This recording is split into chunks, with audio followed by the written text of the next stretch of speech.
National security, it is all happening on a day when Los Angeles schools are shut down by a terror scare that New York decided not to shut down their schools for. Joining us now is Alex Conant, the communications director for Marco Rubio's campaign. A potentially very big night, obviously, for your candidate. This is a subject which he has spent a lot of time on, a subject he feels very comfortable talking about.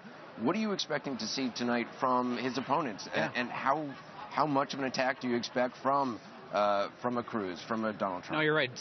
Senator Rubio is on the Senate Select Intelligence Committee. He's on the Foreign Relations Committee, one of the only Republicans that's on both those committees. He's been talking about these issues, ISIS, Syria, national security, for longer than just about anybody else in the race. I mean, he's really been focused on it for the last 4.5 years in the Senate. He doesn't just talk about it. He's actually a practitioner of foreign policy. He's traveled around the world. And a lot of what we're seeing now happening in Syria are things he warned about years ago. He said if we don't do anything about Syria, it's going to create a vacuum. A terror group like ISIS is going to fill it, and eventually that threat is going to come here to the homeland. That's exactly what we're seeing now. He was too right, painfully right. There's a trick to national security. Yeah. It is easy to talk tough and say the current administration is weak, that Secretary Clinton was part of that weakness, so that she should be disqualified from. That's the main line you're going to hear at the GOP, as you see it. However, the trick is, what would you do differently than what is being done right now? That's hard to say about national security. What will the senator's answers be? Well, and I don't want to get ahead of what he's going to say tonight, but he's been very clear about what we should be doing in the Mideast and what we should be doing in Syria specifically, creating a safe zone for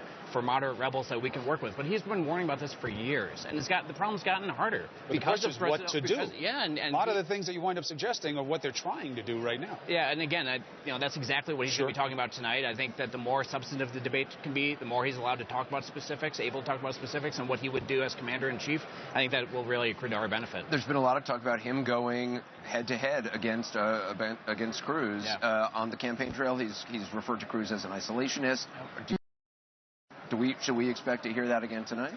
Well, we'll see what Wolf wants to talk about tonight, but there's obviously some big differences between Senator Cruz and Senator Rubio on foreign policy, on national security. Senator Cruz voted against the defense authorization bills every year he was in the Senate. That's the legislation that funds our troops, that funds the Iron Dome for Israel. He voted to gut our U.S. intelligence programs, to rip out core parts of the Patriot Act that our intelligence agents use to keep us safe, and his record on foreign policy just isn't as strong as Senator Rubio's is. So, I expect Wolf will want to talk about that tonight, and we're happy to lay out the contrasts. You see what just happened there, by the way? I did. My man Conant doesn't want to get ahead of the senator when I ask him that, but then gives you a laundry list of what Cruz's shortcomings are. I'm stating the record. I'm just stating the record. So it's going to be interesting tonight to see how Senator Rubio deals with who's in front of him and who's behind him in the polls. Yeah. Thanks for stopping by. Hey, appreciate it.